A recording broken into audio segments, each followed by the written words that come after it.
BSc 4th semester real analysis model paper చూద్దాం. ఇంతకుముందు ఒక మోడల్ పేపర్ చెప్పాము, ఇది second model paper. Real analysis section ఏలో 5 into 5 25 మార్క్స్, 5 క్వశ్చన్స్ రాయాలి. Each question carries 5 marks. First question unit 1 నుంచి, prove that every bounded sequence has at least 1 limit point. Second question, prove that every convergent sequence is Cauchy sequence. ఒక్కొక్కసారి ఇదే question ప్లేస్లో every convergent sequence is bounded అని అడగొచ్చు, లేదా state and prove sandwich theorem అని అడగొచ్చు. So ఈ 3 questions కూడా very very important. First question, every convergent sequence is a Cauchy sequence. Second, every convergent sequence is bounded.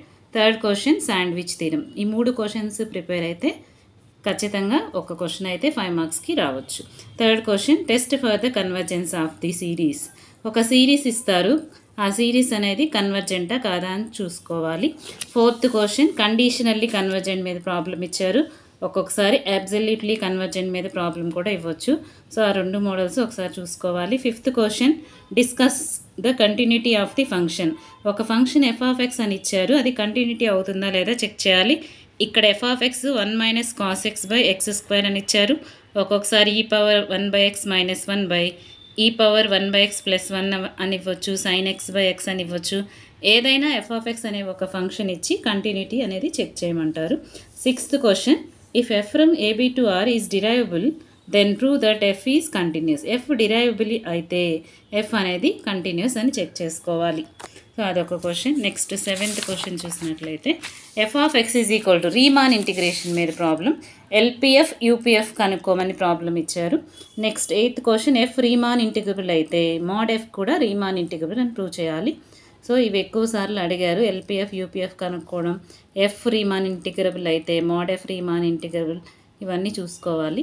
Next SA questions 5 రాయాలి, ఒక్కొక్క question 10 marks, total 50 marks.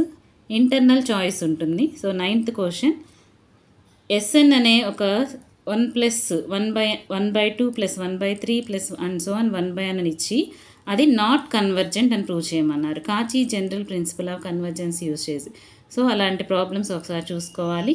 Next 9th Bలో state and prove monotonic convergence theorem. Unit 1 నుంచి very very important theorem, monotonic convergence theorem లేదా Cauchy's general principle of convergence. ఒక్కొక్కసారి Cauchy's general principle of convergence, ఈ 2 థీరంలో ఒక theorem అయితే ఖచ్చితంగా వస్తుంది, next ఒక ప్రాబ్లం వస్తుంది. నెక్స్ట్ అట్లానే 10th క్వశ్చన్ అంటే యూనిట్ 2 నుంచి.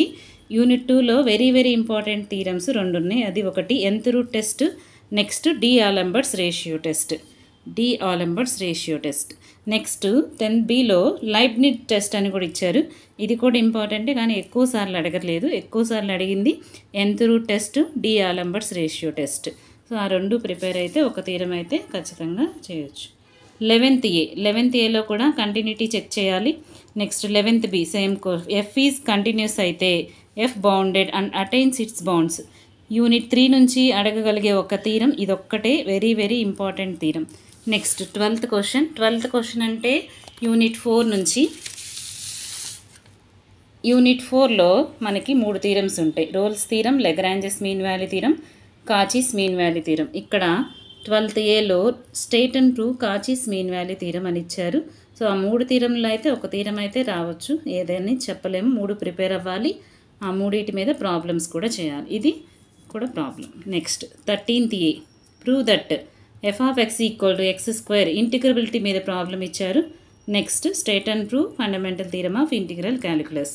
ఈ 13th Aలో నుంచి 13th క్వశ్చన్ అంటే యూనిట్ 5లో నుంచి ప్రాబ్లమ్స్ కవర్ అయ్యే విధంగా చేస్తే ప్రాబ్లమ్స్ చేసుకుంటే సరిపోతుంది.